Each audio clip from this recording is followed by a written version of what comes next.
So, as I was saying, my name's Toby. I work for BBC Three Counties Radio, the local BBC radio station based in Dunstable. I also used to live 5 minutes down the road from here. For 20 years I used to live in Luton, so I'm very familiar with the town, but not Barnfield. So this is my very first time at Barnfield College, and it has changed enormously. When I pulled up and saw all the houses being built and the beautiful new building that you've got, I thought, wow, how exciting. And what a pleasure it's going to be for you guys to move into that new building in June. But that's not what I'm here to talk about. What I am here to talk about is the media, and particularly the BBC, and working in the media. First of all, I'm going to start with a little quiz. And I've bought, sorry, doesn't work on camera terribly well, but I have bought some prizes to the person that can get the answers to my questions right. So there is a bag of Maltesers in it for the person that can answer, how many questions have I got? 1, 2, 3, 4, 5 questions, okay, so shout if you know the answer. They're all to do with the BBC, and this is the first one. How much is the annual cost of a colour TV licence? Any ideas? £20. It's a bit more than 20.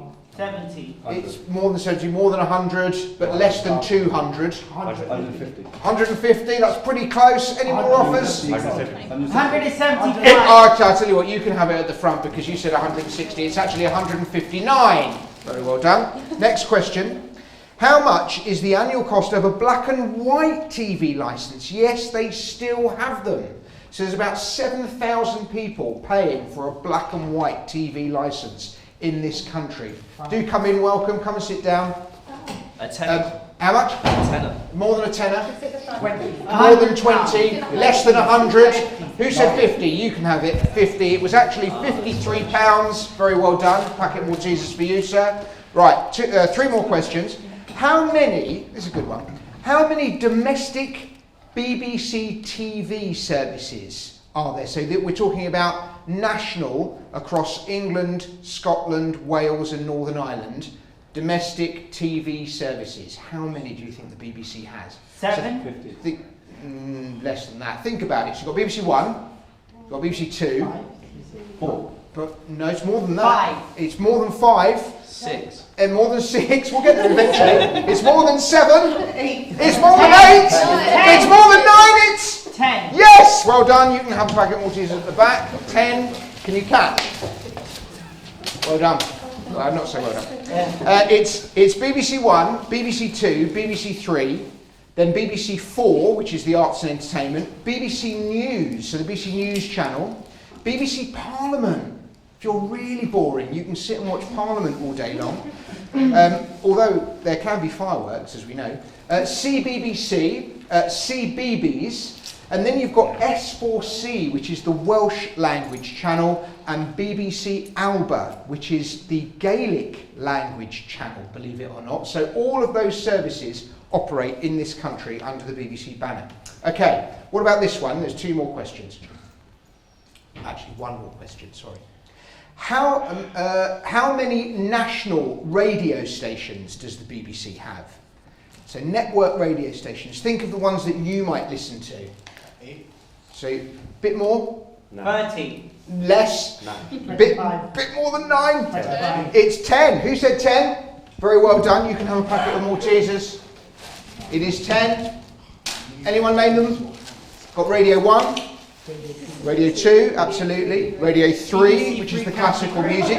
Radio 4, which is sort of speech, drama, news, that kind of thing. And then you've got Radio 4 Extra, which is comedy, drama. You've got BBC 5 Live for sport. You've got 5 Live Sports Extra for even more sport. You've got BBC 6 Music for some sort of out there music, sort of specific genres. And then you've got BBC Asian Network. So they are the national network radio stations that the BBC operates. Now, I work in local radio. There are 40 local BBC radio stations dotted across the country. The one that I work for serves Beds, Herts and Bucks. I'm a senior journalist at that radio station, so that means working in local radio, you get to do a bit of everything, which is lovely. So one day I could be working on a story. So yesterday, for example, I went to interview a lady who is struggling to make ends meet financially. We're doing a focus on the cost of living, the soaring cost of living at the moment. So I went to see this lady and recorded an interview with her, and she told me all about her experiences, to doing things like this. And the other day it made me laugh because I was in early this Sunday morning producing programmes. I was outputting a programme, so I was the guy sat behind the glass and the producer was in the studio doing the talking. And while I was doing that, there was a moment where I had to literally unblock the toilet with a toilet brush. So that shows you how varied the job can be. Now, I'm not saying that to put you off, but it's wonderful in many respects because you're not pigeonholed and you get to do so many different things, from going out reporting to I've been a presenter, I've been a reporter, I've been a producer, all kinds of different things in my 25-year career in local BBC radio. So it's been lots of fun. So what I'd like to do with you today, if I can, is later on give you an opportunity to experience what it's like to make a radio programme, and I'm going to be looking for 2 volunteers who are willing to actually go on the radio. So tomorrow, one of my colleagues, a guy called Danny Fulbrook, is going to be presenting the show as normal, and 2 of you are going to be in it, if you're up for it. We're going to be having a panel discussion that I will chair, and 2 of you can be contributors, about representation on telly. So I'll tell you more about that a little bit later on. So have a think about whether you would like to be part of an actual radio programme that goes out tomorrow on BBC Three Counties Radio. But before that, I'm going to talk to you a little bit about the opportunities that are available at the BBC, because there are lots of them, particularly for people wanting to kickstart their careers in the media. Just a show of hands, and I'll try and see, I can't see many of you, but I'll do my best. How many of you, just so I get an idea, want to work in the media industry in some description? So there's a couple of you at the front, and then a few of you at the back. So it's a brilliant industry to work in. And these days, there are so many outlets and so many opportunities that you have a really good chance, if you are determined and if you work hard, of getting into the industry that you want to work in. That is the good news. But it is competitive, and people do still have to fight for the opportunities. And when I say fight for the opportunities, what I mean is approach them in a really professional, diligent kind of way. So, for example, when you approach a particular media outlet because you want to work for them, make sure you've listened to it or watched it or had some experience of it yourself. Ideally, make sure you know the name of the person that you're trying to actually target. So if you're looking for a job at BBC Asian Network or One Extra or wherever it might be, make sure that you know who the person that runs that radio station is. Little things like that can make a big difference. So the kind of opportunities that there are at the moment for entry-level people coming into the BBC are work experience. We have a work experience opportunity that runs 3 times a year. We take applications, I've written it down, in June, October and then the end of January for work experience placements throughout the year, and they can last up to 10 days. But the more exciting one is the apprenticeship. This year, unfortunately, the apprenticeship applications for the majority of BBC apprenticeships have closed.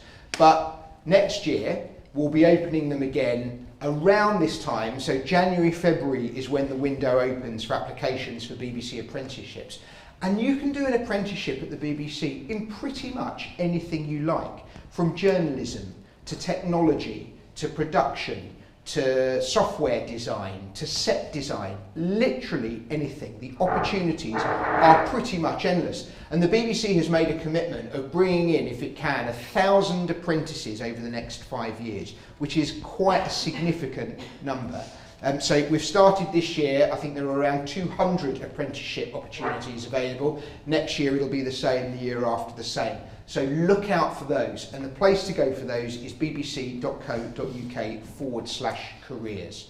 Now, do stop me at any point if you've got a question, a suggestion, or anything that you would like to say. Just put your hand up and I will come to you if you want me to. So there's just some of the opportunities that are available at the BBC. And you will find, as you progress through your media career, that many of the broadcast organisations, big and small, are starting to offer apprenticeship opportunities. And these are apprenticeships, for those of you that know, apprenticeships are offered at different levels. So you've got a level 3 and a level 4 apprenticeship, which are, they cover the kind of basics. They're usually a year to 18 months, and you get a fantastic grounding in the kind of entry-level elements of the sort of thing that you are aiming to try and do. Right up to level 6 and 7, where you can also work towards a degree or a postgraduate while doing your apprenticeship. They are a no-brainer. Imagine somebody paying you and doing a job you love to get to get into the industry at an entry level. They're absolutely fantastic. Okay, well that's the sales pitch on apprenticeships done.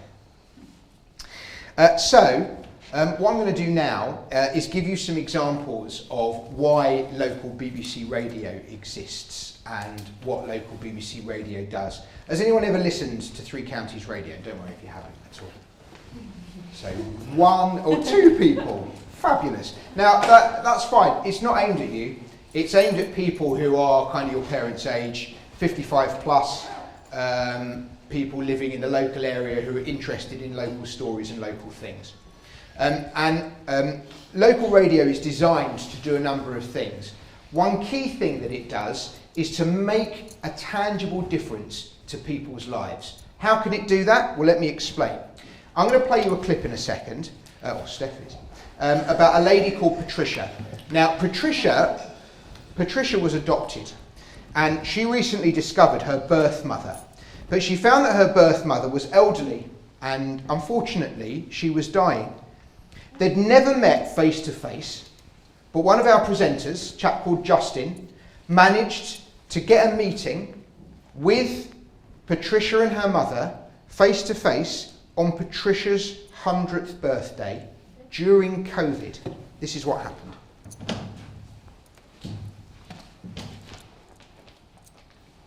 Patricia, it's lovely to meet you. It's finally going to happen. What's in the box here?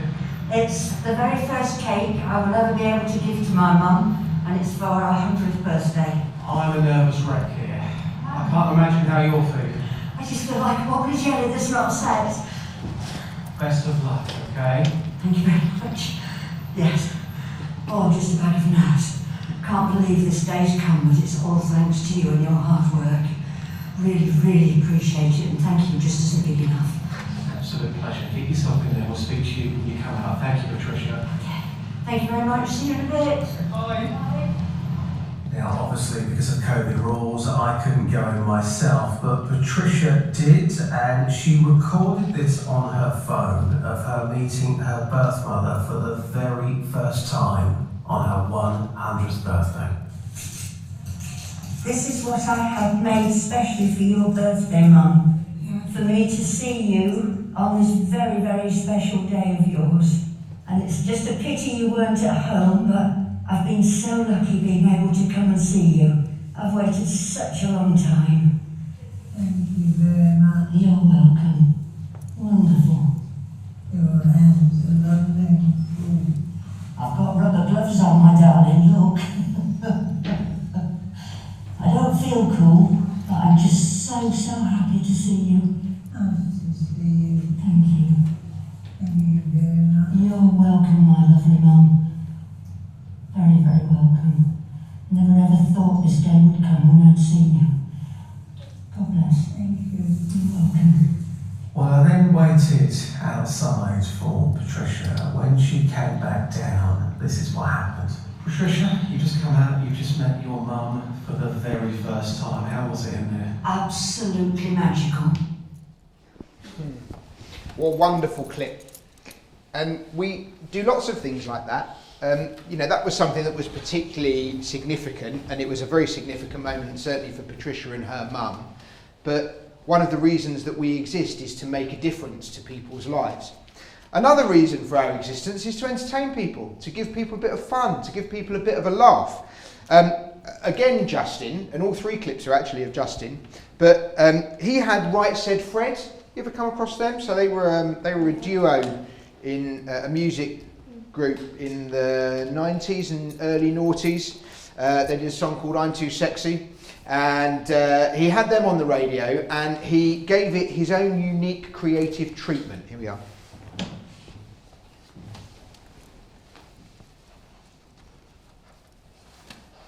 So, I have been out with my microphone on the end of a 2-metre pole, and I have simply said to people, I'm too sexy, and I have waited for somebody to say, for my shirt. Fred, first of all, how many attempts do you think it took? Well, I'd like to say 1. Yeah. Probably I'm going for 7. 1 and 7. This is what happened. I'm too sexy. Are you? I'm too sexy. What are you laughing? You're wearing a mask. I'm too sexy. Kiss, but don't kiss. I'm too sexy. Mate. Stay sexy, yeah? And you. I'm too sexy. For my shirt. Oh, yes, he's done it!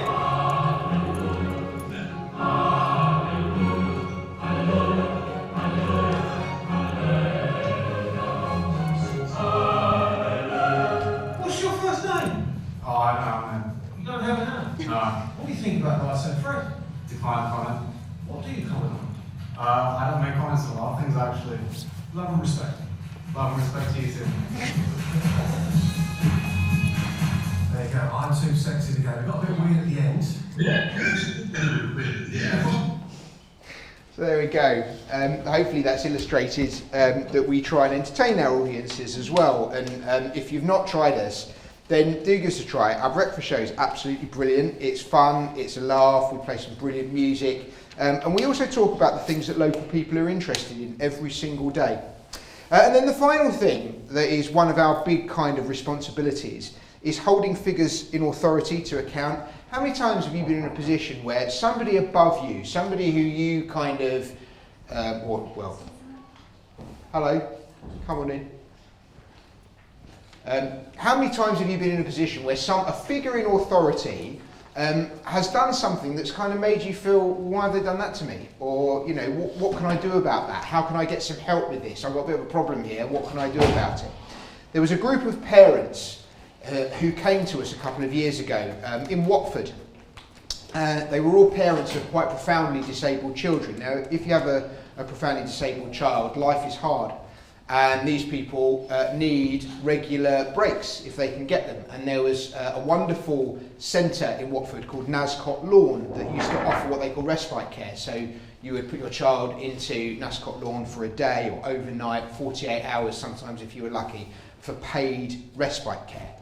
Now sadly, the clinical commissioning group that run that area decided that they couldn't afford it anymore, and they said that it was going to close. And we weren't having that, and so we tried to hold the CCG to account over it. And again, this was Justin, and this is what happened.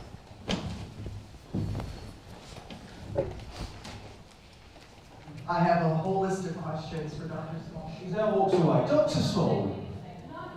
Dr. Small. Why are you walking away? Why are you walking away? Well, I have one simple question.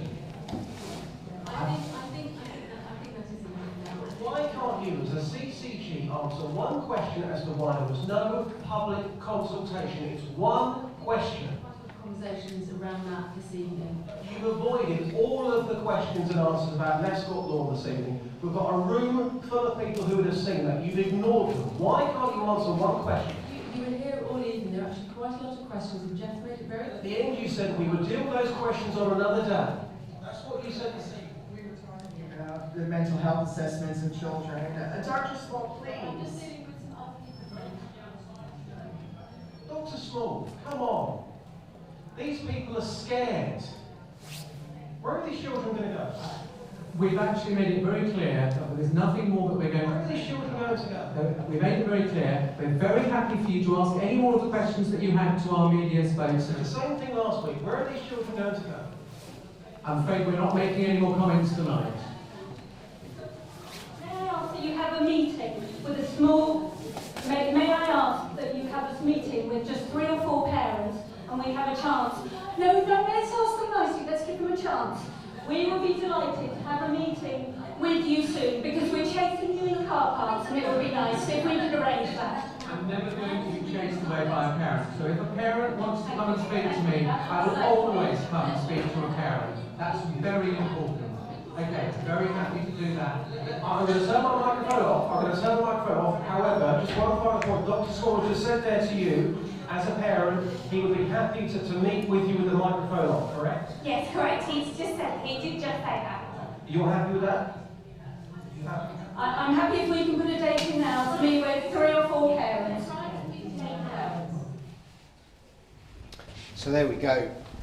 And I hope that illustrates how powerful that can be and how powerful a role the media can play in holding figures in authority to account. And that is one of the key things that the BBC does, not just on a local level, but on a national platform as well. You know, for anyone that's ever watched any of the BBC's political programmes or news programmes, you know, those kind of very incisive interviews that BBC presenters often do with politicians and various other figures.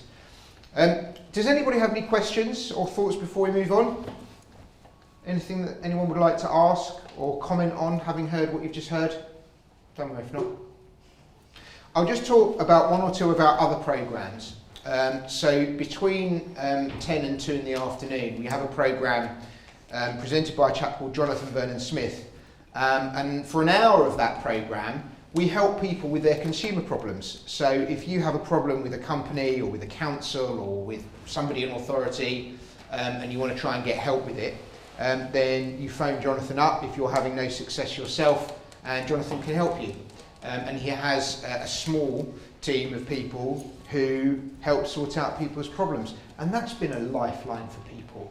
You know, if you're 85 and you're living alone and your fridge breaks down, your car breaks down, your washing machine breaks down, you haven't really got the wherewithal or energy to do something about it, something, you know, you're getting nowhere having tried to make the effort yourself, then having somebody like Jonathan on your side to bang some heads together is an amazing thing. And it's all for the cost of your licence fee. And that's just one local radio station, and this is being replicated in 40 different locations all over the country in various forms or other. So that's the kind of thing we do. As I mentioned, our breakfast show is about entertainment, about local news programmes, and then we have a drive time programme between 2 and 6 that rounds up the day's news. So you know, you can turn it on, people, as you're driving home, you like to kind of get a roundup of what's been going on in the day all over the world, and that's what we offer with our drive time programme. Now we also have an evening show, and that evening show is aimed at a younger audience, and on a Thursday it's combined with a programme that we call BBC Music Introducing. So anyone on the music course in the room might be interested to know, if you haven't done so already, that you can upload your music to the BBC uploader. It will be listened to by a BBC producer, and you may get the chance to have your music played on BBC Radio, and you may get the chance to have your music played on Radio 1, and you may get the chance to have your music played on a national festival stage by you. This has happened. This is happening all the time. There are artists making music in their bedrooms, making music by whatever means they possibly can, uploading it to the BBC Introducing uploader, and then all of a sudden find themselves propelled to stardom. Anyone heard of Griff? No? No? Griff was an artist from Hitchin. Heard of Griff? Yeah. So Griff, fantastic artist. She's done. I'm just trying to think. She's done the Brits. She's performed all over the world with some of the biggest names in the world. She started as a BBC Introducing artist. She was an unknown making music in her bedroom, and 18 months later she became a superstar. And only the BBC can really do something like that. You know, for a commercial organisation, that's not a profitable thing. That can't really, you know, it's too much of a gamble to be able to operate something like that from a commercial perspective. But as a public service broadcaster, which is what the BBC is, that's the kind of stuff we can do. So we can take people, and you know, provided you have the enthusiasm, the commitment and the wherewithal to be able to upload your best music and propel you to stardom. It has happened. It will continue to happen. So make sure that you bear that in mind. So that's Danny's programme on a Thursday, or part of Danny's programme on a Thursday. The other part of Danny's programme is a kind of conversation about the kind of stuff that young people are talking about. And this is the point where I need 2 volunteers. Who would like to be on the radio tomorrow on Danny's programme? Don't all rush. There might be a packet of Maltesers in it for you. Come on, very good. Give a round of applause. Please come on, what's your name? Malachi. Malachi, nice to meet you. Come up, Malachi. Okay. Very good. I need one more person. Would you mind popping a microphone on, if you wouldn't mind? Thank you very much. Anyone else fancy it? Go on, I can see you thinking about it. Lady there. Well, no. Yeah. No? Amari, don't worry, if you we're can not... hear me on the camera, why don't you come in and do it? Sorry, he's in the gallery. Anyone else like to participate? I'll tell you what. Harvey, do you want to do it? Okay, Harvey will do it then. Hey, excellent. What's your name? Harvey. Nice to meet you, Harvey. Give Harvey a round of applause as well. Well done, Harvey. Thank you very much. Okay. Right, guys, when you're ready and when you're mic'd up, come and sit down. So, who in the room... We'll wait for Harvey to get mic'd up. Right, come and sit down. So... Oh my God, thank you. Thank you very much. That's all free. I really appreciate that, thank you. Okay, so, who's watched Bridgerton in this room? It's on Netflix. So there's a few of you that have watched Bridgerton. Okay, so for those that haven't watched Bridgerton, Bridgerton is a period drama set in the early 1800s about London society, so the higher echelons of London society, when there were kind of lords and ladies, viscounts and dukes, everybody had a maid, people were very rich and lived in these beautiful grand houses. And it's an amazing programme. The costumes are incredible, no expense has been spared, the sets are amazing, there are flowers in every shot, the food is incredible, I mean everything about it is opulent and over the top, the costumes and all of that sort of stuff, and the characters. People credit it as being a really good example of on-screen representation, because it's colourblind. They cast people on the basis of their talent and nothing else. But the discussion that I want to have with you guys is about whether you feel there is good enough on-screen representation. And not just on-screen representation, but behind the camera as well, because that is equally, if not more, important. So that's the first question that I'm going to start with. You guys in the audience, if you want to chip in, feel free to. What we might have to do, I might have to just repeat your comment for the sake of the recording, but if there's something that you hear that you feel that you want to kind of add to the conversation, then please do. Malachi, we'll start with you. Do you feel, as you sit and watch TV or watch the content that you watch, that there is good on-screen representation? What would you consider on-screen representation? It's a good question. I think that's defined by the viewer. So I think that's, you know, from my point of view, a programme like Bridgerton is setting the bar high and is saying it doesn't matter if in real life the Queen was a white woman, we're going to cast a black woman as the Queen. So that is what I would describe as good on-screen representation, where... It doesn't matter what the character actually looks like, no, if they play the character well. Yeah, but there's only one Bridgerton. Yeah. So the programmes you watch and the content you consume, where do you stand? Considering the content that I watch, kind of. Usually they go for the opposite direction of what you consider good on-screen representation, where they go for what they consider the character would look like and then look for cast that looks like that character. So Okay. I guess not. So give us an example. What kind of things are you watching? I've been binge watching the new season of Top Boy. Okay. So that usually goes for black cast members rather than white for specific characters. So if they got like a white person to play Sully, I'm pretty sure we'd be more confused to see that. So See, now that's really interesting, isn't it? So that's kind of, I don't think you can stereotype because, you know, the individuals that are playing these characters that is what they would be in reality. Do you not think? So I don't think you can get that wrong. If you cast a white person as Sully, you probably could. That would be wrong, wouldn't it? yeah.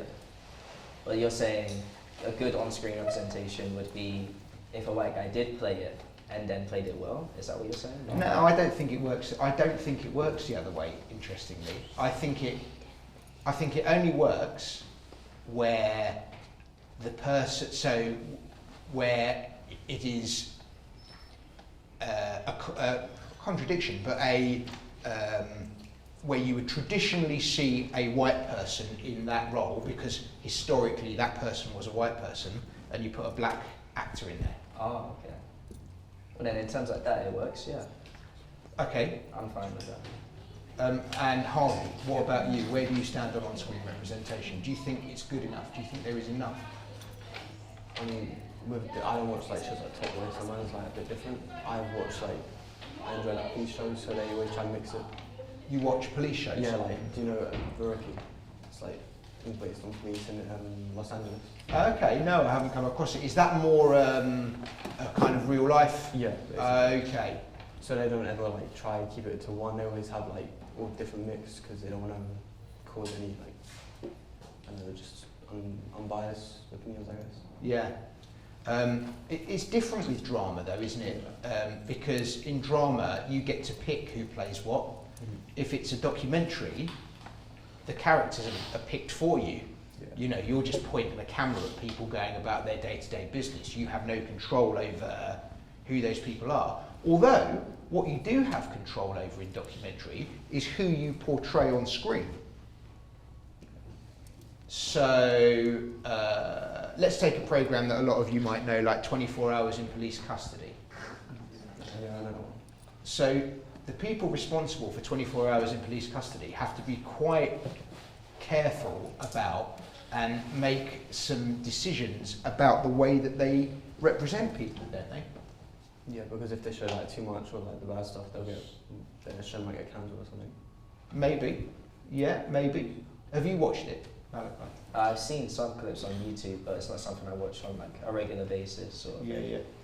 So the clips I've seen are mainly just, you know, civilians doing bad stuff and then getting arrested for it. So I guess that's the essence of the programme, basically, isn't it? You know. So if they showed too much of like a specific skin tone getting arrested, they'd Yeah. get in trouble for that.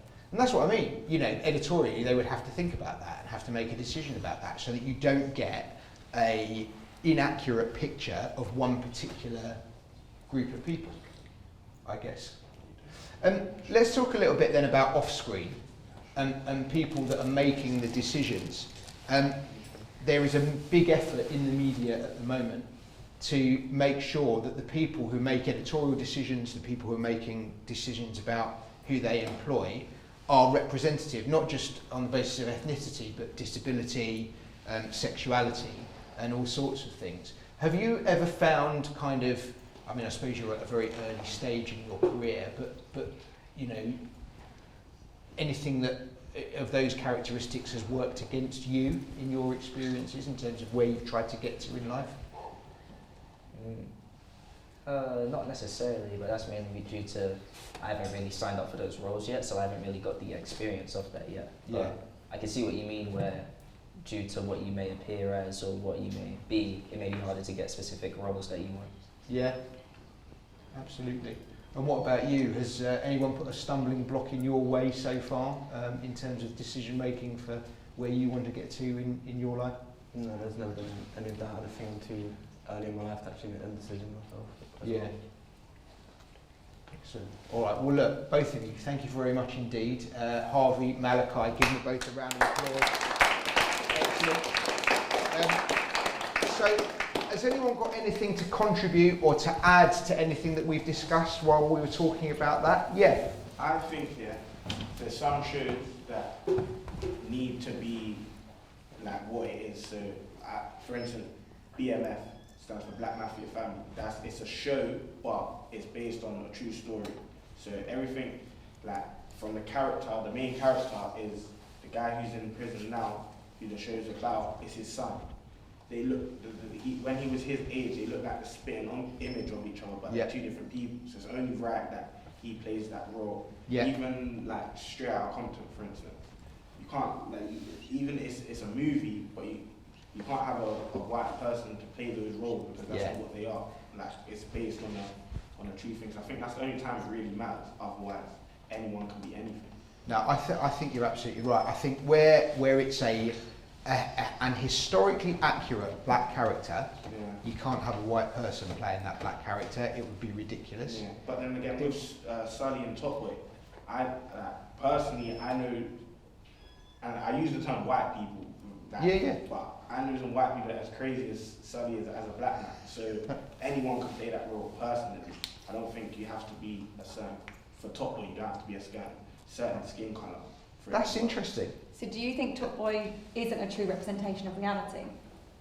I think it is to a certain degree, but I feel like if you replace certain characters with characters that look up different, it wouldn't be much wrong. Like it can, if you go to, I don't know, Wales, for instance, not many black people in Wales, but the same badness that happens there happens down here. So it's different. So it's just where it's set. London, I think London's very multicultural, but I think anyone can play any character if there's not like a specific like time frame or realness to the storyline.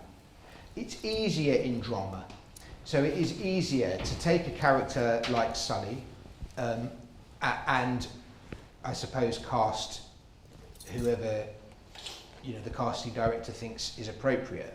But when you're dealing with figures from history, Straight Outta Compton, for example, so when you're dealing with portrayals of real people, I think that's where you have to, you have to be accurate. Bridgerton is a fiction, although it's kind of based on reality. The Queen isn't Queen Elizabeth the First, or Queen Victoria. It's a fiction. It's a woman who appears regal and appears like a queen. So any actor who was good enough could play her. Anyone else got any? Thank you very much for that. Anyone else got any other thoughts or comments that they'd like to make? Yes, Steph. Finished my playing. Yeah, thank you.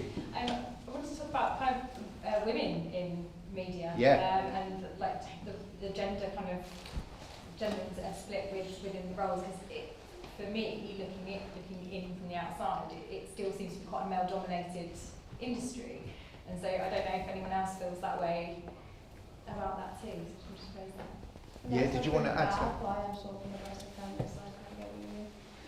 Because like it was saying, because even though you were talking about skin tones and Bridgerton, which is quite, because everyone's is different, obviously, but yeah, because still, even though back then it was a patriarchy-based society, and now we have a bit more rights than we did back then, it is mostly male-dominated in the BBC.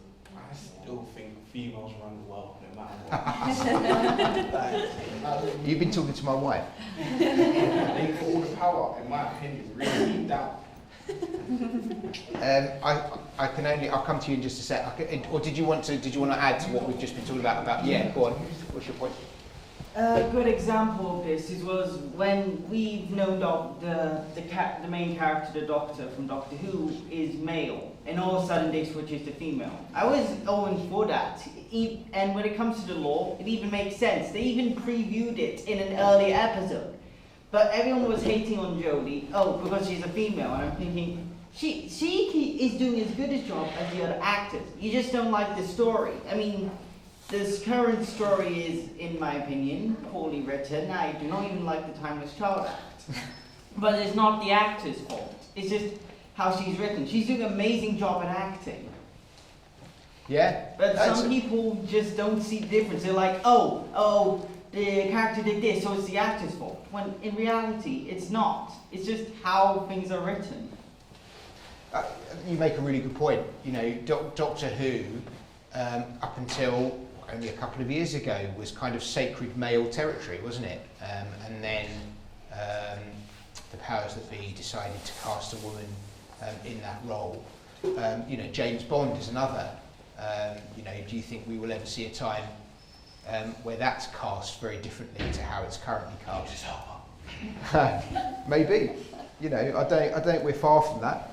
I really, you know, it could have happened last time. But audiences are fickle, and you know, you get 100 people in 100 members of an audience in a room, and they'll have 100 different opinions. So I think, you know, it's the actor's responsibility, whether they're male, female, black, white, Asian, whoever they are, to deliver the goods as best as they can, I guess. Just back to the point Steph made about the media being male dominated. And I can obviously only talk from my experience. So I've worked for a couple of different places. I worked for BBC, I worked for Ginger Productions, which was Chris Evans' production company, and just sort of one or two other little freelance bits along the way. And in most places I've worked, my boss has been a bloke, but at Three Counties, the woman that runs Three Counties is a woman, and she likes to tell the story of how she started, and I'll just briefly tell it if I may. So when she came out of college, she went to Luton Sixth Form, and when she came out of college, Laura Moss her name is, she got a job as the receptionist. In fact, she started on work experience. So she did work experience at Three Counties Radio. She applied, she really wanted to work there, she got it, and she did work experience there. And they thought she was good, and she got a job as the receptionist, and that was 25 years ago, and now she runs the place. And she went off to Radio 2 for a little while, she went off to BBC Music Introducing for a little while, but she came back and became the editor of BBC Three Counties Radio, and she's my boss. So I think it varies, and you know, people that I know that work in telly or in filmmaking or those kinds of areas, there is it probably is slightly more male dominated. It's probably 60-40, but what you're seeing are more women in positions of authority, and there's probably not enough, but there are more than when I started, without a shadow of a doubt. Promising then. Yeah, but you know, work to do, definitely. I think it depends on genre as well, doesn't it? Because we think about, I know a lot of my guys are sports fans. Yeah. There's been a massive push for female input in terms of punditry and that kind of thing. Yeah, it's a really good point. But I think sometimes there's a bit of a tipping point. It's become, on some instances, where they're on the show because they're female, they're not on the show because there's a male that isn't as good as them in that particular role. So I think that's forced representation. I don't think we're quite there. Yeah. I think you're right. I think that does happen, and you know, there is, but you know, it is with all of these things. You know, the bar swings too far in one particular direction, but then eventually it does work itself out and balance itself out. But that process takes time. You know, the amount of so I 5 years ago, I couldn't tell you the name of one female football commentator or presenter, but there are loads now. And there is the other really important thing to note is there are more outlets than ever before. So if you think of all the on-demand channels that there are now, and you know, the growth in community radio and digital radio and online, all of those kind of things, there are more outlets than there ever have been before. So there are more opportunities than there ever have been before for anybody who wants to be involved in the media. But you know, there is still work to do with representation for men and women, for you know, ethnicity, for sexuality, for disability, absolutely. But the work is being done. And hopefully, by the time you all get established in your careers, you know, you are going to be the ones actually responsible. You will have a responsibility for making workplaces diverse, for employing people in a responsible, representative way. You know, some of you in this room are going to be the leaders of the future, the media leaders of the future. And it's going to be on your shoulders. You know, you're going to be the ones making the decisions about things like that. So, you know, take that responsibility seriously and start thinking about it now. Anyone got any other questions? Question that's stable. Yeah. You said if 100 people in one room, they'll all have 100 different opinions.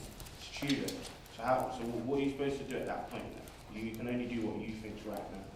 But what you think's right is obviously what you've been through or how you've been raised. So if you've been raised and been through the wrong thing, you're only going to do the wrong thing to know more technically what is the wrong thing. But there will be unifying factors. So they may have 100 different opinions about particular things. So if I was to ask people about, I don't know, whether they prefer blue jeans or red jeans or pink jeans, you know, about that kind of stuff, then people will probably have lots of different opinions. But there will always be things in audiences. So if we're talking about groups of people, 100 people, we need to think of them as an audience. They are the people that you are making content for, okay? Whether it's TV, radio, online, whatever. Those people will all have things that a proportion of them have in common. So it might be age, it might be social class.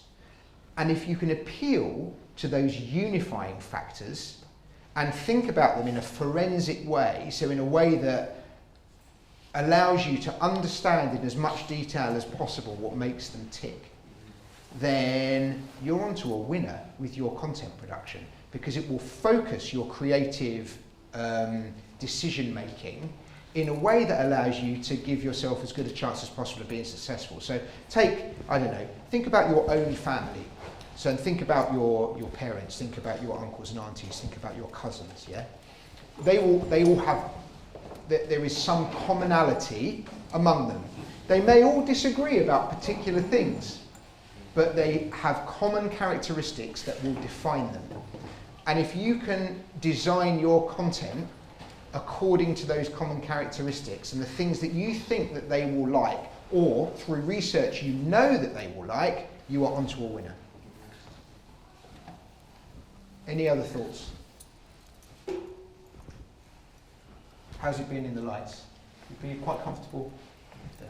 Go on, go and sit down, guys. Give them a round of applause. It's been really good.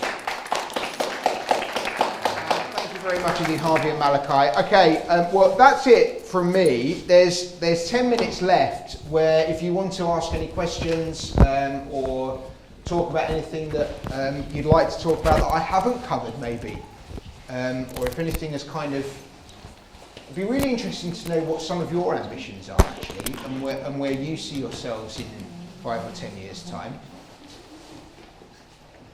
Anyone? We're all being quite shy. Yeah. That's all right. No, I know. It's like, would you mind turning? I don't know if we can turn the house lights up at this point at all. Sorry. Thank you. Excellent. Yeah. David, do you want to say something? Gentleman at the back. You asked about ambitions. Yep. I do always wish sometimes that I had more time off college to create my own series. But I've been finding problems. I know it's weird, but sometimes I don't like how the target audience is placed. I generally want to create content for everyone, for families, or that person across the street that is sad or lonely, but can go home to watch maybe my videos and find that at the end of the day, he has one more spark of hope to continue. And I feel like that sometimes the way that the media course works, not this course, but I mean in general, Well said. Think about who's great. It gets very limiting sometimes because you have to think about gender, ethnicity, and age and all that. And I think, why can't I just make it for everyone? Everyone deserves to watch this, no matter what. It could help one person. Yeah. More than another. Yeah, I get all that, but I feel that everyone would deserve to watch it. Yeah, it's a good point. I think the most successful programs, the most successful content knows who it's talking to. And so take Mr. Beast. Okay, you all familiar with Mr. Beast? Yeah.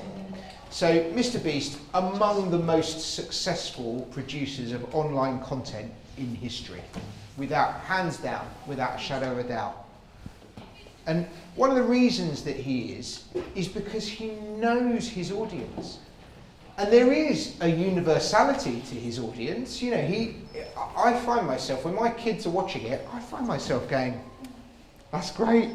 I love that. I love how generous he's being to this guy or to this woman, or, you know, how he's, managing to kind of play like a game with somebody, but also giving them $10,000. I love the thing that he did with the planting of the trees. I love the thing that he did with the clearing of the oceans. But fundamentally, he knows his audience, who are 12 to 18-year-olds sitting in their living rooms in America, England, Brazil, Germany, you know, the English, wherever in kind of the mainly English-speaking world they're living. And your audience can be broad, that's fine, but you have to have some kind of parameter to work in. You have to have some kind of definition to work in. Otherwise, I'm not saying it's impossible, but it's more challenging. And you have a greater chance of having success if you are working within certain parameters, in my experience. But you might yet prove me wrong. Who knows? Any other questions before we finish? It's been a good discussion, thank you. Thank you. Thank you, everyone. So if we could all give Toby a really big round of applause.